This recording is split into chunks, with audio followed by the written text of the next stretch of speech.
Assalamualaikum warahmatullahi wabarakatuh. Hello friends, my name is David Saputra. I'm from class PBEC and I'm from the Department of English Education. Okay, today I want to answer about the review from the article. 1. The title is Verbal and Non-Verbal Communication Insight from EFL Classroom Interaction. The authors, they are Muhammad Holaniah, Dian Erlina, Leni Marzulina, Herizal, Hikmah Zalifa Putri, and Faras Junior. Okay, the next. Purpose of the study.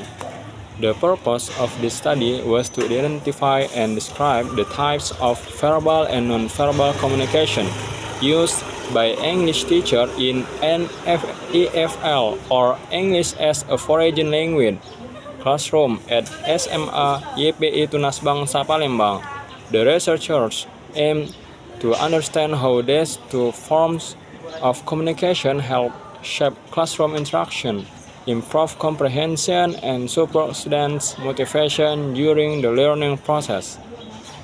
2. Design of the study. The study used a qualitative design, specifically thematic analysis. The researchers observed the natural teaching learning process in the classroom. They collected descriptive data from what the teacher said verbal and what the teacher did non-verbally during lessons. After gathering the data, they coded it into terms to identify different types and functions of verbal and non-verbal communication. 3. Okay, next, location and participants of the study.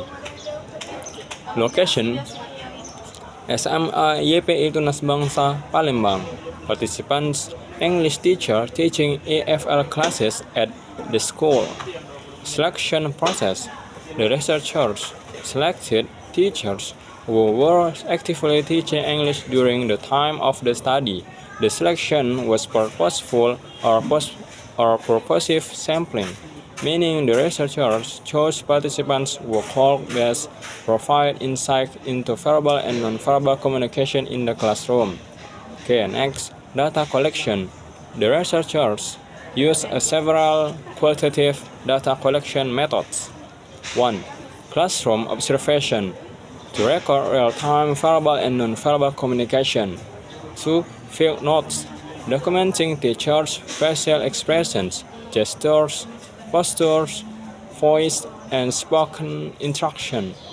3. Students' responses or interviews to understand how students perceive the teacher's communication.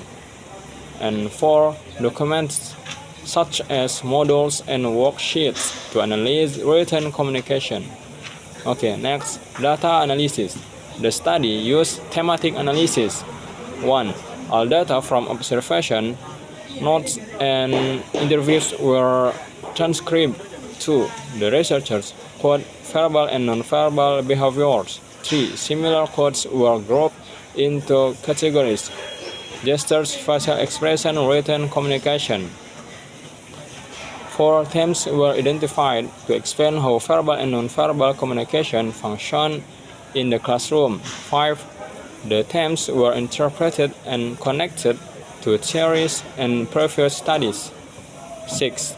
Major findings. The study found that teachers use two main forms of communication: verbal communication. Oral communication explains instruction, just questions, feedback, praising students, storytelling, presentation. Written communication, worksheet, text, modules, and textbook activities function, clarifying the lesson, giving direction, increasing understanding, and ensuring accuracy. Non-verbal communication included facial expression, smiles, frowns, eyebrow movements, body language, and posture like standing positions, hand movements, gestures like pointing, nodding, waving thumbs up, eye contact like maintaining students' focus and showing engagement, touch like shaking hands, patting shoulders, or used politely.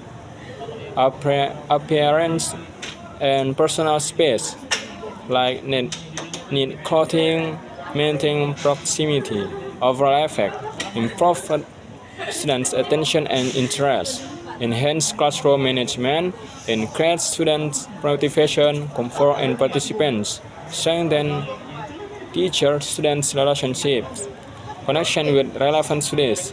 The findings are consistent with several previous students, such as Ferguson 2004 presentation and verbal explanation help capture students' attention and super understanding. Suyitno 2018 teachers verbal and nonverbal communication positively affect students' English achievement. Next, Francisca 2022 nonverbal cues such as gestures and eye contact help teacher engage students during lesson. Okay friends, I think it is enough for my answer from the article. If I have made mistake, I say sorry and to Allah will apologize. Thank you very much for your good attention. Syukran jazakumullahu khairan wa barakallahu fikum. Wassalamualaikum warahmatullahi wabarakatuh.